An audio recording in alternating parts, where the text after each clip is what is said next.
Love LA. Ladies and gentlemen, without any further ado, our special guest, Maleena Lawrence. Woo!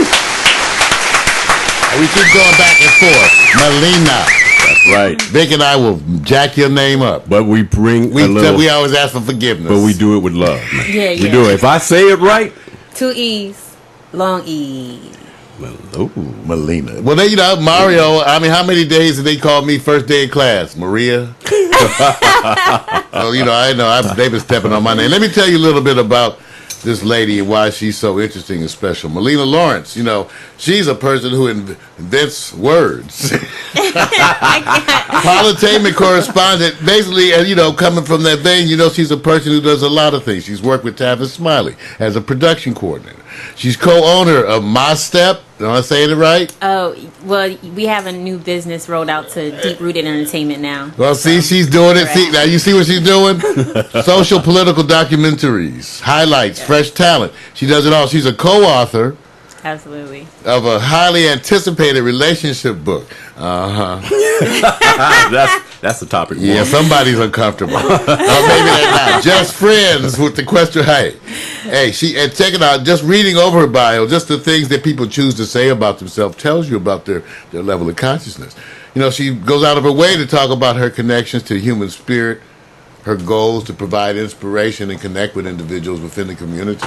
And when you go look at her YouTube videos, you see that she has spent quite some time involved and active in a variety of communities across the United States. Wherever you go, good, you get busy. Yeah. you Wherever get busy. this head and body is, that's where I am.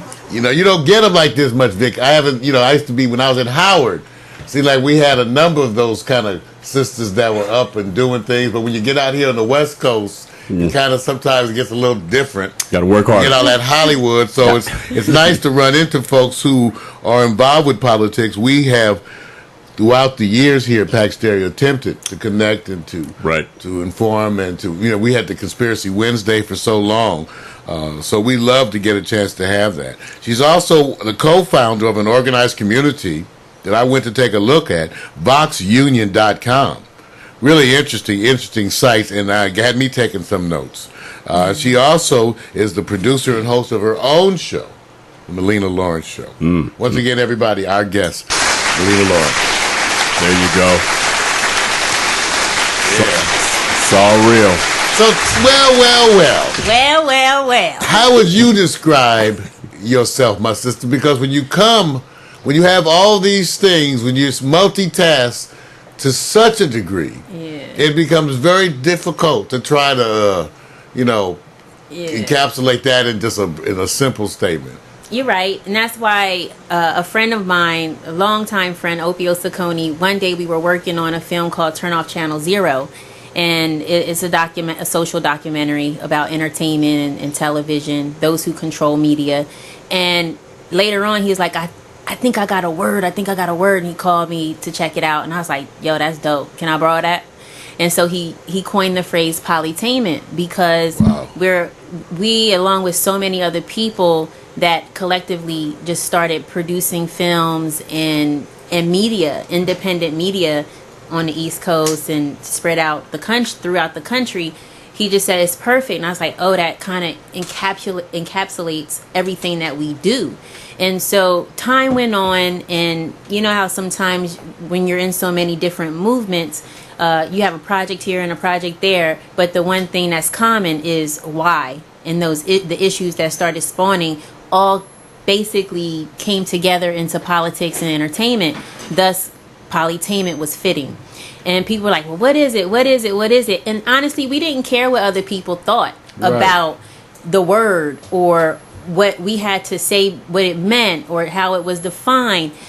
It's so in so many things. You go to church and preachers always making up a word. You know, people in the spirit of things, they're always creating language. And that's what's beautiful about our community, our people, our culture, is that we will create some stuff and others will follow and fly and start using it as well. So polytainment is all about politics. It's all about entertainment.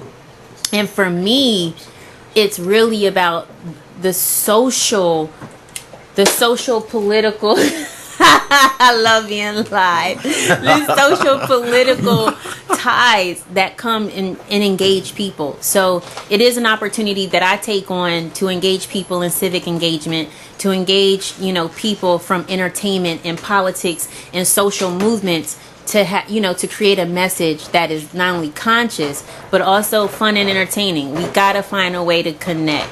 And that is a task that can be rather daunting. Thinking about you guys, even in terms of politics, to make it entertaining. And then when you talk about black, you have a really small group of individuals even get seen. You worked with Tavis. Mm-hmm. After Tavis, Cornel West, a few of the other brothers, then you get into it's like a veritable wasteland. And the task is so huge when you think that in some ways we are really the ones responsible for educating an entire community. It's up to a global community. Right. It's definitely up to us, Mario, and even all your listeners at Morning Coffee, wherever they may be. Some people, like myself, I get tired of politics and politics and all that stuff. I do use that politics. I get tired of the things that I love, but just because I'm tired doesn't mean I give up. Right. And that's why I love that this space of entertainment and writing, speaking, performing. These things help get the message out. And without messengers, what? Like a vision, it perishes. So I'm really down for raising it up, bringing it out. Well, let me ask you this now. With the election of the president, who's now into his second term, and, now this show caters to a broad variety. We got the leftists, so we do have a variety of the black folks that's unhappy. We got a variety of the activist folks that's certainly not satisfied, even though, like I said, we embrace the idea and have embraced the idea of the wonder of just having the vision of a black president and what that does for people around the world just from the visual. But still, a lot of us, it became the spark. What have you had? Has the president's election given you less work?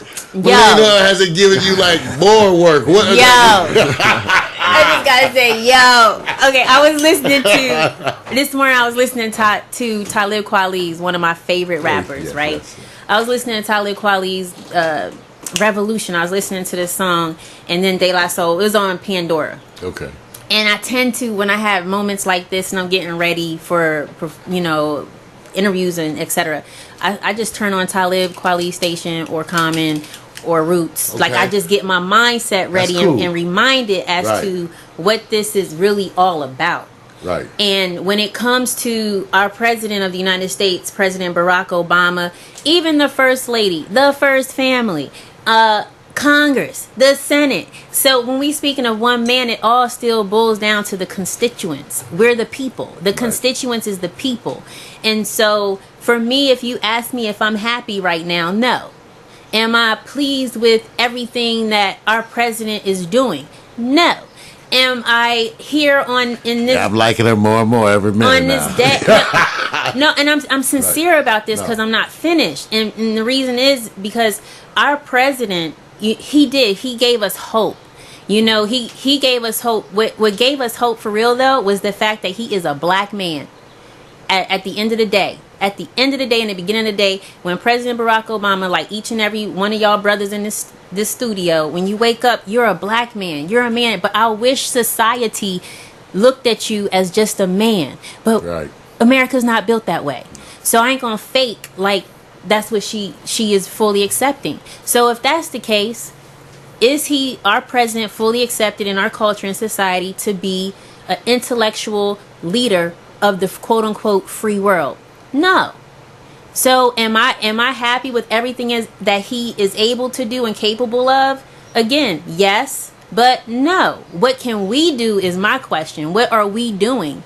Because if anything, I mean, straight up, Morning Coffee listeners, straight up, from the left to the right, it's up to us to say these are the things that need to be done. He's just one man, but America is, as we can see, we can read Politico, Huffington Post, listen to all the commentary from left to right, but at the end of the day, they're like, is he doing his job?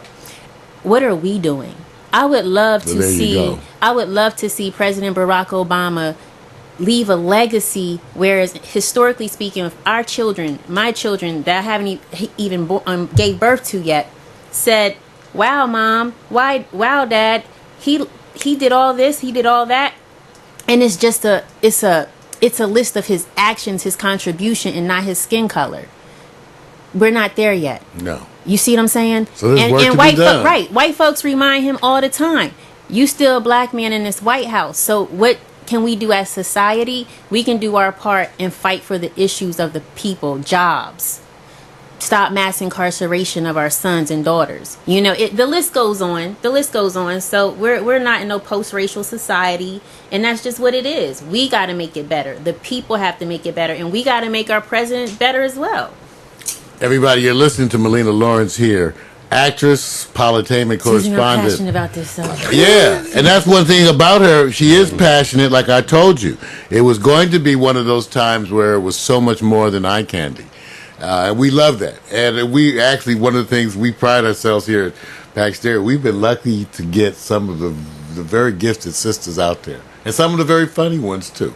Maleena, let's find out a little bit about you. So where did you grow up? Oh, man, I grew up in Smyrna, Delaware. My little town makes me smile every time. Smyrna, Delaware. Smyrna, Delaware. Damn. Which is near what? Because when they come from places like that, you always got to ask them what are they near. That's wrong, man. So the Delmarva Valley, you know, the nearest state there's two near states. Three near states. Let's just go. Maryland, Right. Jersey, Right. Philly. Right. Philadelphia, Pennsylvania, because the state is Right. Pennsylvania. But the nearest city is Philly. But our capital is Dover. You know, so I'm between Smyrna, Dover. It depends on how fast you Because I've driven through Delaware. Yeah, I did that drive from Real D.C. quick. Yeah. Real quick. Yeah, it was Real like, quick. boom. Yeah, you go. Wow. It's called the Small Wonder State. What kind of a community? How would you describe the community you grew up in? Man, I grew up in a loving community. I grew up on a street, Lincoln Street. There's a street in Smyrna. I think it's one of the most popular streets in Smyrna, Delaware, called Lincoln Street. And at that time, it was very, very communal. Drugs hadn't taken the street over. As you know, it was just a very communal streets. We left our doors unlocked. We had trees, yards, all that good stuff. You know, our door was always open. Our neighbors' doors were always open.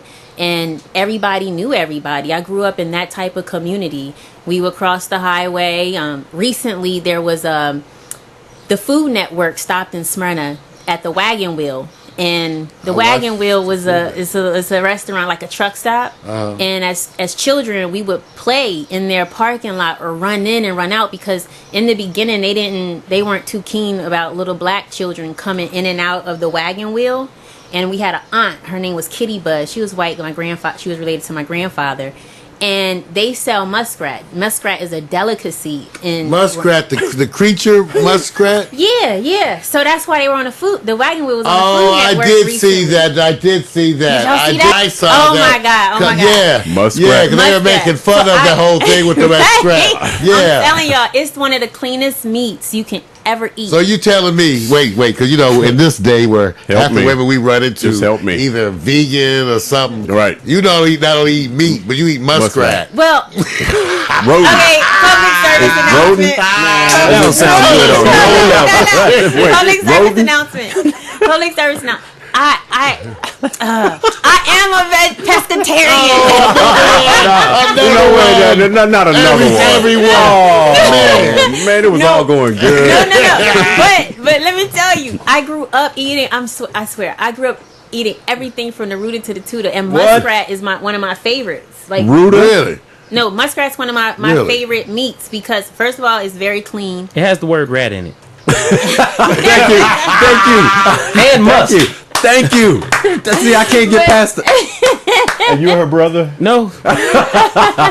No. If I was, you wouldn't be eating muskrat. You know what? I'm impressed. I am too. No, you can eat it barbecue, stewed, Barbecue scrambled. muskrat. I'm sorry. No. Barbecue muskrat. Thanksgiving, we always got a rat on the Got table. muskrat hats with the skin or something. They look like this. Can I ask a question? I got to ask this question. What? Have you ever gone on and said, I'm going to invite you to dinner? And then you put that meat on the table and they got ready to eat and told him it's muskrat. I'll tell you a funny story. All right. I'll tell you a funny story. And we are talking about muskrats, people. So my roommates, my former roommates, Andreas and Tone, they and Anitra, my sister Anitra, they came to Thanksgiving dinner. And we flew in Muskrat because I have family now in the Bay Area. Dave, wait. You can't just let that go by. That sounds worse than shipments. We flew in Muskrat. I'll go pick up the muskrat in the Grey Poupon. I'm telling you, Really? it's for real. It's for real. Y'all flew it in. I would have flew it out.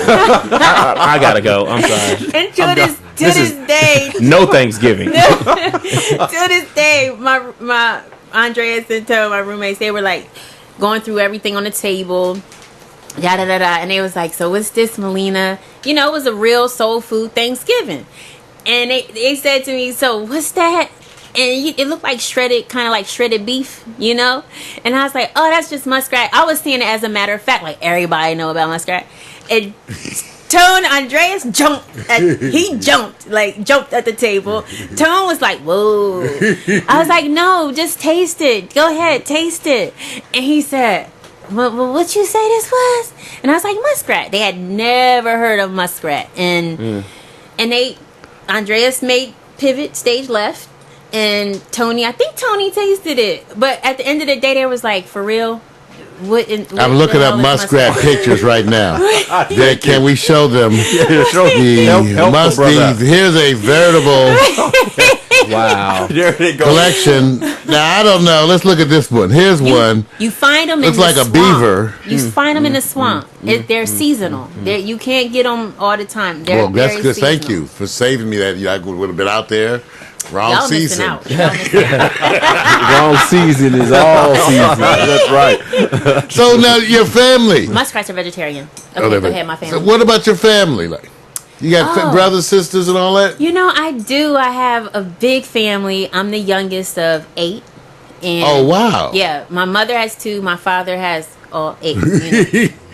Wow. And my family is between Delaware, Philly, and Jersey. Okay. I have a brother in, Orlando. He moved. So he's in Orlando now with his family. Other brothers and sisters are all in New Jersey except for one who is now in Oakland. Who's Wow. about to move to Miami. My sister's about to move to Miami and leave me. So I'm going to be out here again by myself. How So- about schooling? Because, obviously you've been educated not just by life, by experiences and situations. Oh, true that. So tell us a little bit about your formative, at least where did you go to school? Well, like I said, I grew up in Delaware in a town called Smyrna, between Smyrna and Dover. And I keep laughing when I say Smyrna, it. man, Smyrna. And my mother and father, both, my father's from Jersey, my mom's from Delaware. We went to school between, again, Smyrna and Dover in Okay. Camden. I graduated from Cesar Rodney High School. Okay. And that's in Camden, Delaware.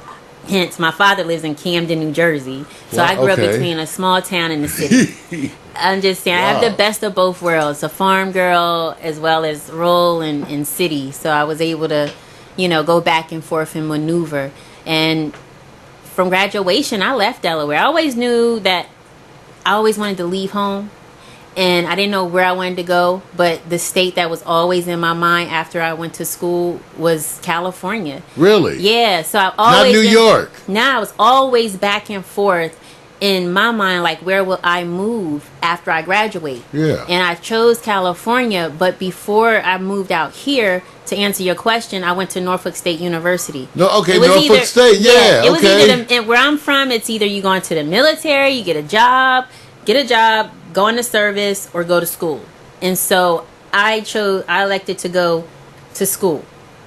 Yeah, I think Military I was I signed up for the military, but I didn't go. I changed. I changed They routes. get real up too quick. early. They get too much done. Yeah, yeah. I was like, no. So, how about your interest in politics? Because your concern and your involvement with people is a reoccurring theme, and it always has seemed to me that the people that have it for some strange reason. It's hard to always figure why do you take on a crusade? Some of us take on crusades. Some of us naturally are concerned with the folks that are around us. But you, Maleena, how did you, coming from Smyrna, end up being this political sister? Well, There's several ways I can answer that, but I will say some of the things that are highlighted that always stick out in my mind from a child. I remember when I was called for the very first time. I was in the 5th grade, and this white boy named, Stephen DeVary. I don't know where he is these days. Yeah, Stephen, we're going to find you on Facebook. Stephen DeVary, he called me a nigger. And I was like he said it with that R, that G and that R. Yeah. And all I remember is Roots. And I was in the 5th grade, and I was in my favorite teacher's classroom, Miss Virginia Carson. And when he called me a nigger, all I did was cry. Like, I didn't know what to do. I just cried. And I went to my teacher, and she said to me, she was just like, woo. Excuse me. She said to me, she told me the history. She told me, don't worry. She's like, where is he? So I was like, right there. She said, bring him up, tell him to come to me. And her theme in the classroom was sit down, shut up, and get your lesson. My grandmother always told me to get my lesson. And something about Miss Carson, and even something about Stephen DeVary, made me realize that I didn't know, I just knew how it made me feel. Right. And that feeling, it never seemed to fully go away. And in that moment, it did make me push out and say something, even if I was telling on him so he would be reprimanded. You know what I mean? So he got in trouble, yada, yada, yada. As time went by, I was at home in Smyrna, and it was late at night, and the door just fell down right on top of the stairs, because that's how the house was made. And on top of the door that fell in was my uncle, and his whole face was busted up. He had gotten in a fight with the police and kicked out of the house. I mean, out on the street.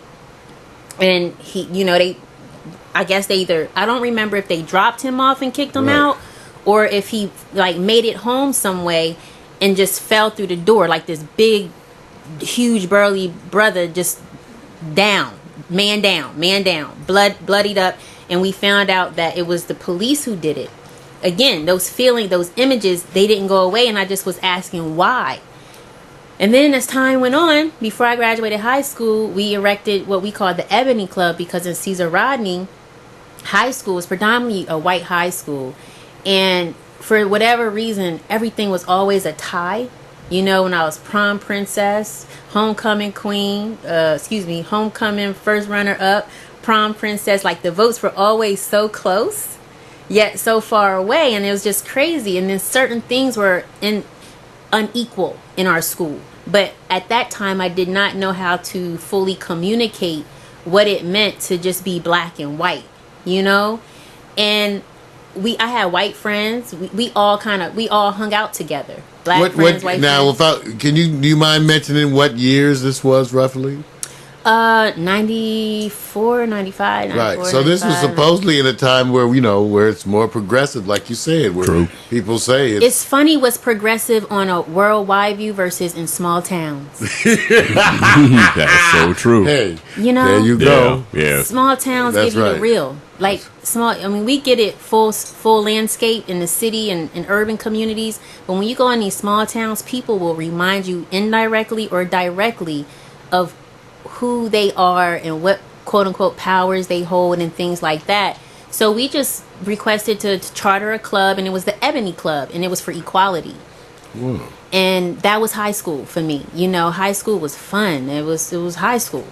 And then I went off to college, and I was like, I will do any and everything I want to do here. And at Norfolk State, when I got accepted into the Spartan family, I was immediately embraced. Yes. And I found out about, my culture, my blackness. Yes. I met my family. I met my extended family, my first extended family. I met at Norfolk State University. Isn't that something about, for some of us now, and I was bussed in LA's first busing group. Right. And then when I got to Howard, I had a similar experience. I was like, I had never felt so at home and welcome in an academic institution before or since. Right. From the moment I walked on that campus, And that is something that us as black folks, we don't get a lot of that. And you don't get that, if you go to UCLA or Washington State. I'm sorry. Right, you don't. And it was the fact that, that you could actually be a student and have your blackness not be an issue for a minute. Right. Amen. Not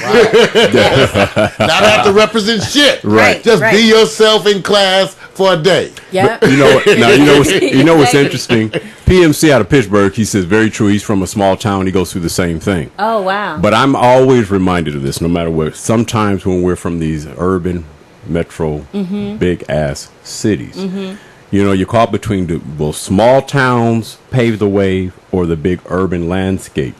And I truly believe a lot of what happens is exactly what you said. And you learn it when you talk to people like yourself.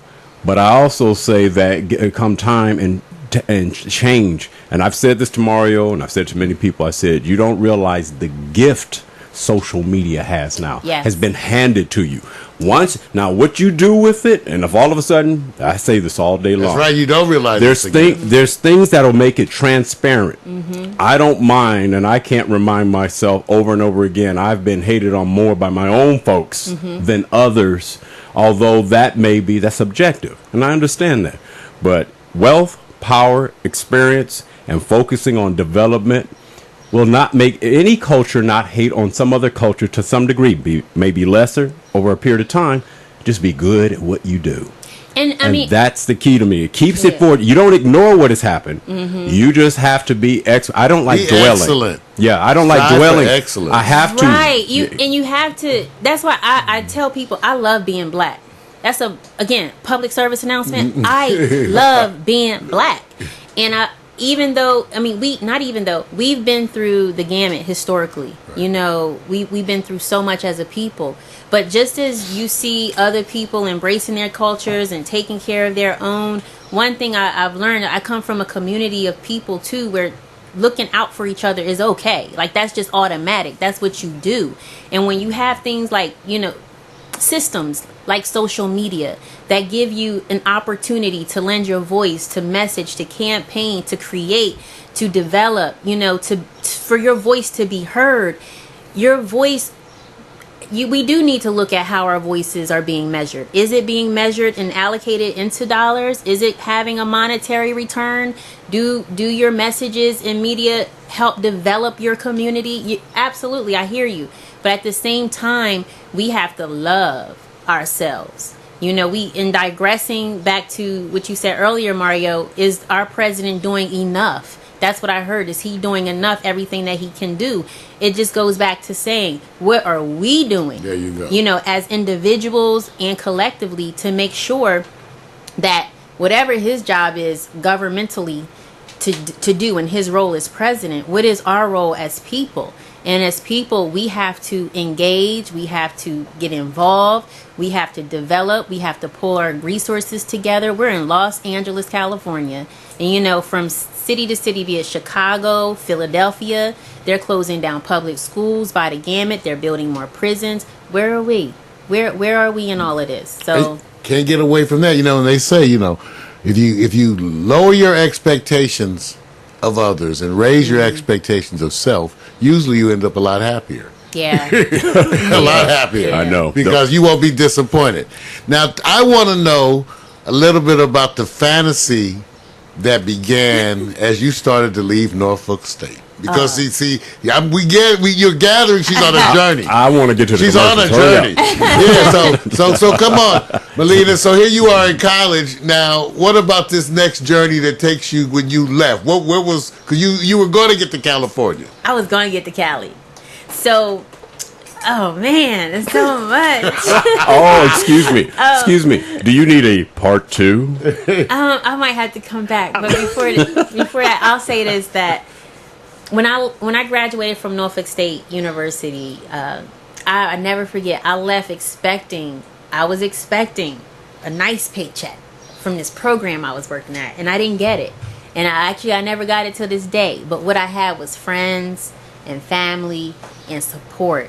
So I came to my goal was to leave Norfolk State, not be a starving artist, and have my own business. So I went to What's your degree? What was your major at Norfolk State? my major was psychology, and I minored in theater. Okay. And when I came out here, I wanted to get a trade. I was like, I will not be a starving artist, and da da da da. And I worked in food service and all these different cool things. You had to learn how to be able to take care of yourself where I'm from. Right. And so I studied massage therapy and health education, and I opened up my own massage therapy business. And I did. Wait, see, look at that, and as a young again. So there you come back again to this entrepreneurial. Who does that? I never thought about it. I really never thought. Well, go on. I'm sorry to interrupt, but that was wonderful. No, I just knew I wasn't going to be a starving artist, and we didn't. As artists, we don't have to starve. You know, as creators, as but you writers, have to work. But you have to work, right? You have to work. You have to take care of yourself. You know, and that's what I did. So I just with support, love, family. I got on my feet. I established myself at a company. I was doing massage therapy. I was at markets, at festivals, at events, just doing massage therapy. And one thing led to another. I had very great clientele. And I was working with my sister Asante George, who still creates body butters and is a writer and environmentalist. And we all went different directions, but that start really helped me to see the things that it will take, just having perseverance and endurance and things like that. So I came to California knowing that this is where I wanted to be. I didn't know what the outcome was going to be quite. I was interning. In the meantime, I was interning at Congresswoman Barbara Lee's office. Okay. And I started on like random days, poetry night. So it was, when I was at Norfolk State, I used to perform and host poetry nights. And so I just in passing, I was organizing, but that's what I'm saying. That history, Maleena, you really do. You have all these little histories that were pointing you right toward this. That's a lot of stuff. Even I've been at those colleges and even organized those poetry readings. You were running around with your little backpack or whatever. Yeah, we created. I set up the first poetry night. It was open night poetry night. I started the first poetry lounge at Norfolk State, and it was just something that we needed. It's like something that we needed, and we did it. I say we because it was always the teamwork makes the dream work. So after that, we all went on. I always have been surrounded by creative people and conscious people and very spiritually caring people that were nurturing. We kind of pour into each other and push each other to go. And when it came to me I wanted to live in Oakland because I read the stories of the Black Panthers and the creative voices that were coming out of the Bay at the time. And then I was like, next stop will be Los Angeles, but first I got to go here. And I wanted to meet Congresswoman Barbara Lee. And that's where I went. And so just little things were always, for me, strategic or gut felt. And then that's how I tend to lead my life. And you become an adult, they be like, your gut. You don't let your gut move, but then you got to pay the bills. Right. So the adventure is always ongoing. I left the Bay Area. That's where I started the Maleena Lawrence Show, actually. The community came out. They supported. My mother had moved out to California by that time with Dee Dee Stevens as my director. Now Dee Dee is at USC in School for Theater. She'll be graduating soon. It's just a beautiful journey. That's where I met my co-author for Just Friends, Darrice Bridges, in Oakland. The Bay Area. I started hosting. I didn't know what producing was at the time. I didn't know what. I just did it because it's what I wanted to do. Right. Somebody was like, "Can you stop by us and we need a host?" And I was like, "Would you just want somebody to introduce somebody?" They was like, "Yeah." So I was like, "Oh, I'll do it." I said, "My name's Maleena." Da da da da. And I went up to Eli's Miles High Club. I think that's what it's called in Oakland, and I just started introducing artists. It was, there was artist showcase nights, and then they was like, "Can you come back next week?" And I said, "Sure." And I just started introducing guests, and then artists were starting to come to me and say, "Can you interview me for my press kit. Can we be on your show? And I was like, show? What show? And then next thing you know, I was hosting on VJ TV, which is a local community-based station. Okay. And then I started producing and hosting for Comcast Cable. And there, the Maleena Lawrence show evolved. It was all about politics and entertainment. And then I came out after a while. I was like, this is what it is. I want to know more. So I went from all of that to say I moved to Los Angeles to learn how to work and develop television behind the scenes. And then that's how I started. I made a list. I made a list of people that inspired me. And I started applying to jobs in studios where people inspired me that I used to see either on television or read about, in publications. And that's how I started. I didn't necessarily go to school for it. I just started to have a passion for it. And then I figured I was told, someone told me, it was like, girl, you a producer.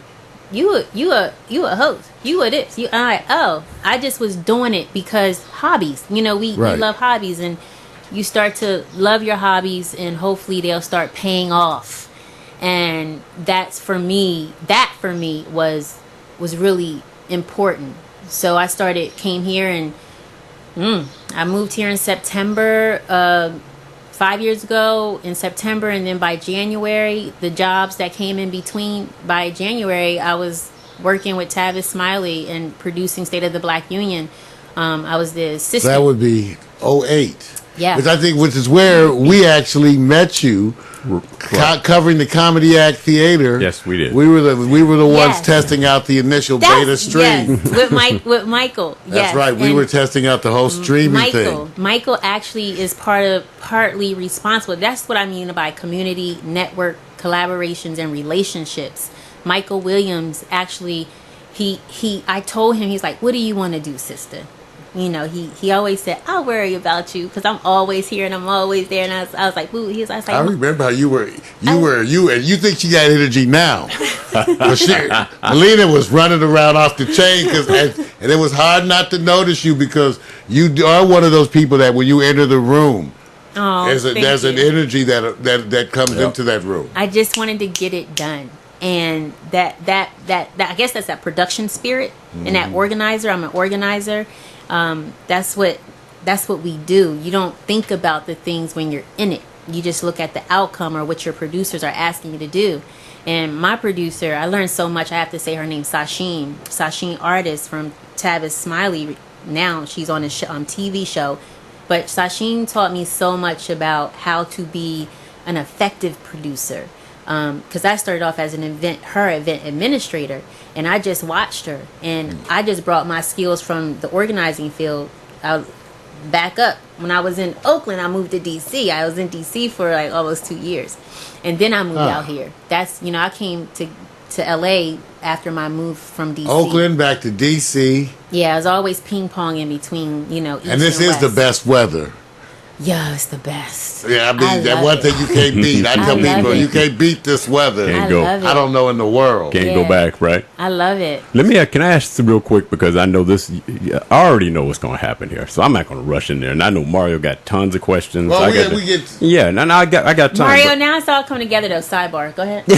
Let's say the part I love about this is, I always say this. If somebody came up to you and just said, it says, okay, if there's one thing that head and shoulders above that you do well, you're expert, your gift, that one thing, what would it be? I asked you this already, didn't I? You did ask me this. That's right. And I think what I said, there's a lot of things that I love and appreciate, but one thing that I know I do well is connect with people and like motivate and bring people together. And that's through, be it hosting as a personality or being in the field, in the community, right. Even on and off set.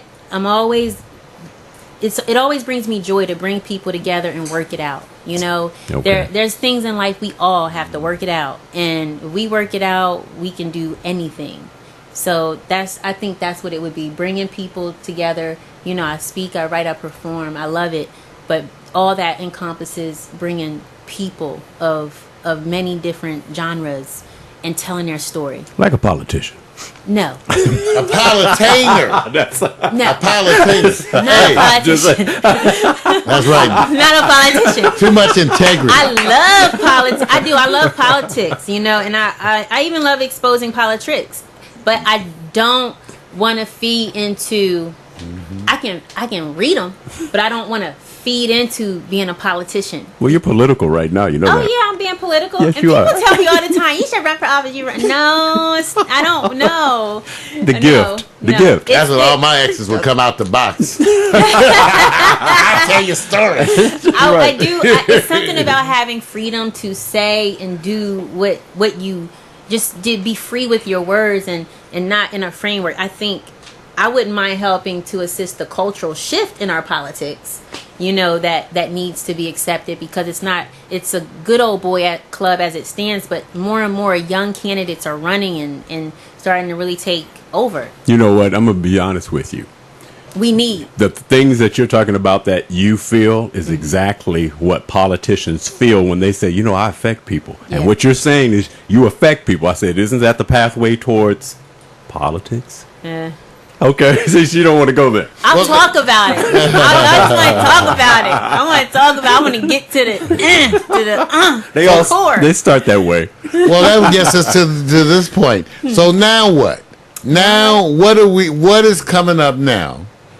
Well, now it's Maleena Lawrence. Now it's a few things. I freelance a lot. I work on many different projects. Right now, I'm working with an artist called Bell Ringer Music. Marcus is. Well, Bell Ringer Music is a track called Unstoppable. It's really cool. It's just people been hitting me up as far as, can you help us with this campaign and messaging? So an entrepreneur, my production company is doing a lot on little things, little projects that have a big impact. And so funny, I usually work in teams where there's small teams with big impacts. And so with that project, Unstoppable, again, it's an artist related project. It's the message campaign, working on Just Friends. That's a work in progress as well. That's my book that I co-authored with Doris Bridges.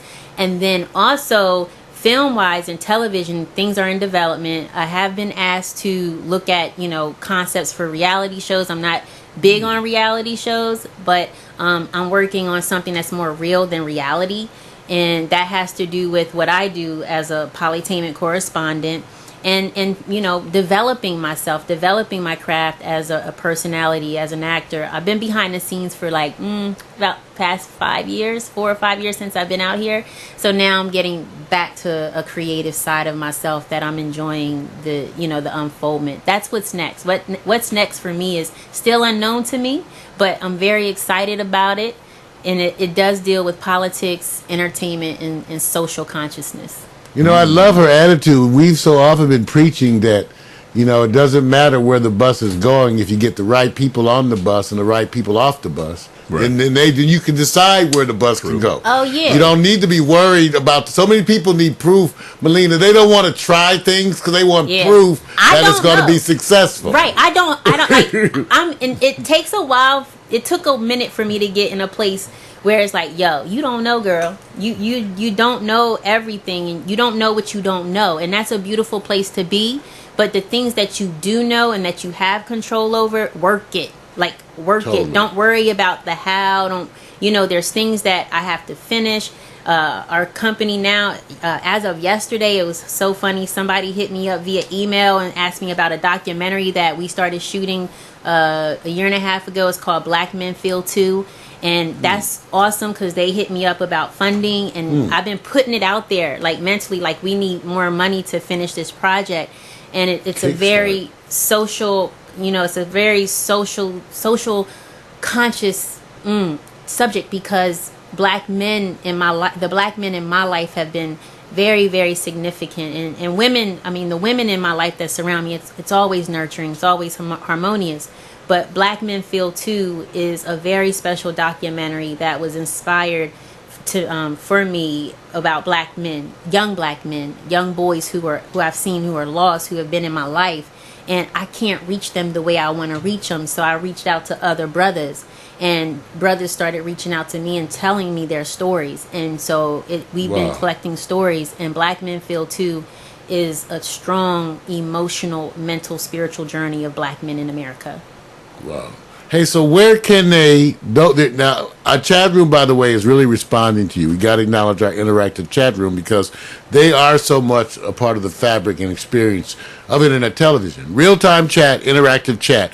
So our folks are talking about how much you are inspiring them, how much they love you. Really? Keep up the great work. Keep living your dreams. Love you, girl. That's Norman Ross from Cleveland, who talks about, same thing. He loves being gay, black, and a man. Hey. He's just happy to be himself. And that's why, Norman, we love you being yourself. Love you, Norman. So, and then Mac McAllister, who's 73 years old, spent years working in the industry as a DJ, as a music director, coordinator for the channel. Same thing. He's weighing in on the controversies of just dealing with media and racism that is out there today. And people also, PMC says, still coming from the small towns that he's used to, and he's in Pittsburgh. He says still a lot of Pittsburgh. Yeah. Okay, I have some great friends in Pittsburgh. It's a strong activist community in Pittsburgh, Ohio. Like all these cities, these hilly states with very strong activism, very creative voices, strong stories that are out there. I know, Morning Coffee is a thank you so much. But this is a great opportunity for individuals to step it up and say, I love being whatever you are, as long as you're doing something to leave behind in this present day. Like, do it now is what my spirit is engaged in. Do it now. Any message you want to send out to the audience there? Excuse me for smacking. And you charmed us as she did that anyway. My producers would have put me on the radio. I'm learning radio etiquette now. It's funny. It's different you can from teach television. us. Ain't no etiquette over here. Yeah, wait a minute. If you worried about etiquette, right? Not okay, here. No, it's these fundamentals people been telling me. I was like, right. oh, okay. That's where they make their cheese. But sometimes you have to think about advice. Or the things you leave behind before you say it. I would definitely say, I always tell people to stay true. No matter what you do, stay true to yourself. And for me, staying true to myself, and it's when you don't follow your gut and your instinct that you get in trouble. So always follow your gut, stay true to yourself, and love one another, because with love, so many things are possible, and healing and all these other things are possible. I really say just go after it. Don't blink. Just do it. Ladies and gentlemen, our guest, Maleena Lawrence, everybody. Check her out. Go on and get lifted.